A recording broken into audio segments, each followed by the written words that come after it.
শিলিগুড়ি থেকে গাড়ি চুরি চক্রের এক সদস্যকে গ্রেফতার করলো দিল্লি ক্রাইম ব্রাঞ্চ। ধৃতের নাম আলী আকবর শেখ, মাটিগাড়া থানা অন্তর্গত এলাকার বাসিন্দা।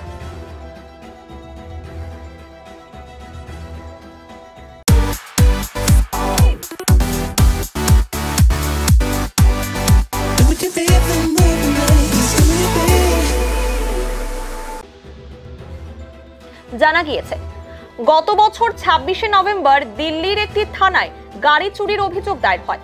ঘটনার 1 মাস পেরিয়ে গেলেও গাড়িটির খোঁজ পায়নি পুলিশ। পরবর্তীতে দিল্লি ক্রাইম ব্রাঞ্চকে মামলার দায়িত্ব দেওয়া হয়। ঘটনার তদন্তে নেমে প্রথমে দিল্লি থেকে এক চোরকে গ্রেফতার করে দিল্লি ক্রাইম ব্রাঞ্চ। তাকে জিজ্ঞাসাবাদ করে একটি গাড়ি চুরি চক্রে হদিশ পায় পুলিশ। সেই চক্রের এক সদস্য আলী আকবর শেখের মোবাইল টাওয়ার লোকেশন শিলিগুড়িতে পাওয়া যায়। এরপরই মাটিগাড়া থানা পুলিশের সহযোগিতায় শিলিগুড়ি থেকে অভিযুক্তকে গ্রেফতার করল দিল্লি ক্রাইম ব্রাঞ্চ। আজ ধৃতকে শিলিগুড়ি আদালতে পেশ করে ট্রানজিট রিমান্ডে নিয়ে দিল্লির উদ্দেশ্যে রওনা দিয়েছে পুলিশ।